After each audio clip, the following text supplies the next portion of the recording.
আসসালামু আলাইকুম। আশা করি আপনারা অনেক অনেক ভালো আছেন। ইনশাল্লাহ আমিও ভালো আছি আপনাদের দোয়ায়। সো আজকের ব্লগটি হলো যে আসলে আজকে একটা জায়গায় ঘুরতে গেছিলাম, যে যে পরিমাণে রোদ তাপমাত্রা। তো এতে বাস থেকে নামার পর যেটা বুঝলাম যে তাপমাত্রাটা এতটাই বৃদ্ধি যে আমি ভ্যানে করে আসছিলাম, মানুষের চলাচল যানজট অনেক বেশি। Van, rickshaw, easy bike, motor bike, bicycle, এতে করে লোকজন যাতায়াতে কর্মস্থানে যাওয়া আসা যাতায়াত করছিল। যে জীবনটায় কাজ করে বা করে না তেমনটাই করছিল তারা সবাই। সো আমি বসেছিলাম ভ্যানের বা পাশে, কিন্তু মানুষেরা যে পরিমাণে ভিড় আজকে দেখলাম, যে এত পরিমাণে মানুষের যানবাহন চলাকালীন বা যাতায়াত। সো এটা যেমন ধরেন যে এক জায়গায় যেতে গেলে যেমন অসংখ্য ধরনের গাড়ি ঘোড়া, অসংখ্য ধরনের মানুষের, নানান রকমের মানুষ। তা আসলে এত দূরে পথ পায়ে হেঁটে যাওয়াটাই অনেক টাফ। সো আমি যাচ্ছিলাম, এটা যশোর জিগরগাছা উপজেলা।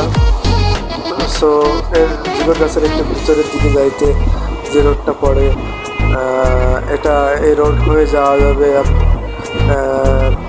সামনে ভাটা। এই রোড হয়ে প্রায় যেতে গেলে এটা জিগরগাছা থেকে রাজগঞ্জের রোড যাওয়ার পথ।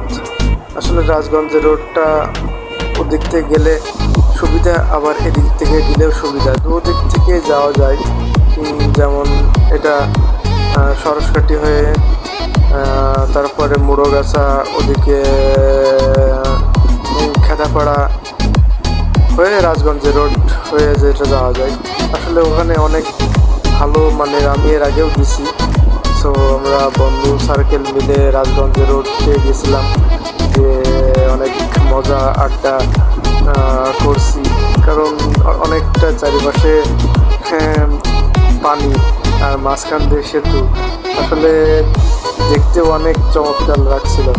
সো আমি ভ্যানে করে বসেছিলাম, পাশে মহিলা ছিল। তখন আর একটা প্রবলেম হয়েছিল, বাট তার কারণে ভ্যানটা একটু দাঁড়ানো হয়েছিল। সো দাঁড়িয়ে সলভ করছিল। তো উনি সম্ভবত কিছু একটা পড়ে যেয়ে বা জড়াই গেছিলো। তারপরেও ঠিক করলে, ঠিক করে নিয়ে আবার গন্তব্যের দিকে রওনা হলাম। উনি সঙ্গে করে তিনজন আসলাম, আর ড্রাইভারদের চারজন। একজন নেমে গেছিলো মদনতলায়, যেটাকে বলে মদনতলা বলতে ওটা হতে পারে, ঠিক আছে। সো আমি সঠিক জানি না, যেটা জানাই সেটাই বললাম। তো এটাই, এই পর্যন্ত ছিল আমার ভিডিওটা। আশা করি ভালো লাগলে অবশ্যই লাইক, কমেন্ট, সাবস্ক্রাইব, শেয়ার করবেন প্লিজ। আপনাদের দোয়াই আজ এই পর্যন্ত। আল্লাহ হাফেজ।